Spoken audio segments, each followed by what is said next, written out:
The next thing for us to address in order to permanently overcome chronic anxiety are your beliefs about yourself, about your capabilities, about your future. Because your beliefs are going to have a direct impact on the results that you're going to achieve. As you now understand from the previous videos, the solution to this is training. So let's say that we've got two people going through a training program like that. And the first person has the belief that this is going to work. It's not a question of if it works, it's a matter of when. Whatever happens, I will find a way. I'm going to make this work. I will do what it takes, when it takes, until it takes. I don't care if it takes longer than I thought it was going to be, if it's harder than I thought it was going to be. That's irrelevant because the alternative doesn't even bear thinking about. I'm going to make this work. It's done.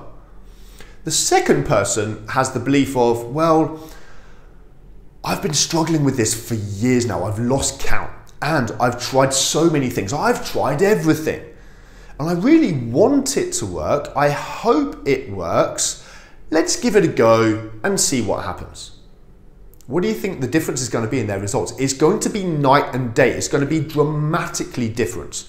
Why? Because the first person, because of their belief, when it comes to applying themselves to their training, they're going to apply themselves full on. They're going to be totally, fully committed. And as a consequence, they're going to get great results, which then provides them with evidence of their capabilities and their ability to change, which further drives the belief, this is going to work, I can do this. And so the belief drives the results, which further reinforces the belief, and they get caught in this spiral. The other person, because of their belief, when it comes to applying themselves to their training, they're going to try. But there's a massive difference between trying and being committed.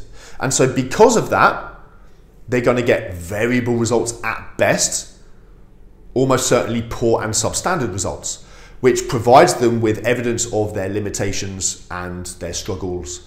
And that further reinforces the belief that, maybe I'm just meant to be this way. And so their belief drives the results, which drives the belief, and so on. Now, in both of these examples, very important distinction, what comes first? Is it the results or is it the belief? It's the belief that drives the whole process. And many people are operating from the belief of, I'll believe it when I see it. But unfortunately, if you're not giving yourself permission to believe that you can fully and permanently overcome these issues until after you've fully and permanently overcome these issues, then it's never going to happen. So the truth is, you will see it when you believe it. So we need to address our beliefs because our beliefs are not facts, but we act as though they are facts. And so arguing about is it true or not, or is it right or wrong, is irrelevant because it's a belief. And so instead, we need to look at how these beliefs are generated and start making sure that we choose beliefs that are going to actually create the outcomes and the success that we're looking for. Because a belief like this is nothing more than a generalization.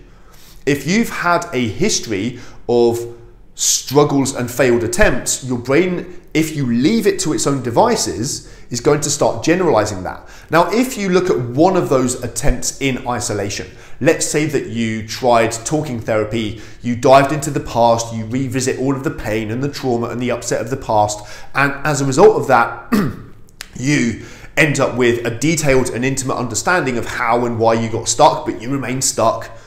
And on top of that, the more you focus on upsetting things, the more upset you become. So now actually you become even more entrenched in the story, even more entrenched in your struggles. And if you look at that in isolation, it's very easy to see the truth, which is it's either a flawed approach or at best an incomplete approach.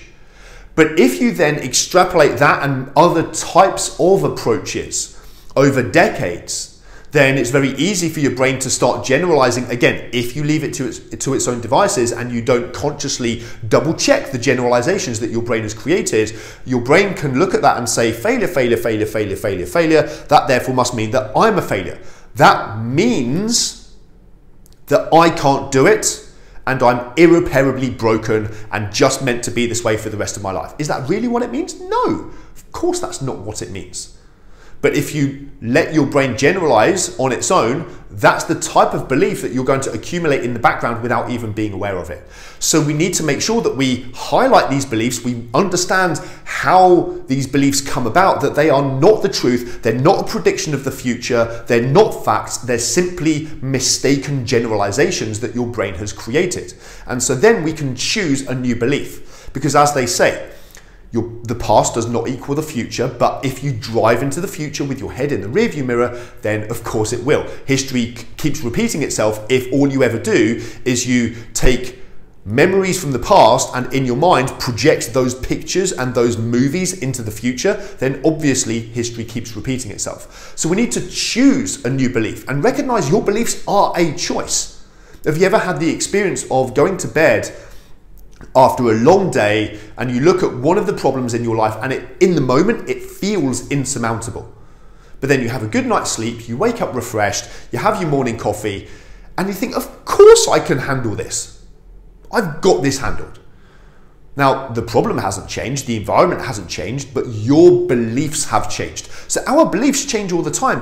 We can change our beliefs in a heartbeat and recognize that it is a choice. You can either choose to continue to believe that you're irreparably broken and you're stuck for the rest of your life and you've just got to learn to cope with this, or you can choose a new belief, such as, if you haven't overcome these issues yet, that says nothing about you or your capabilities or your future and everything about the methods you've been trying so far.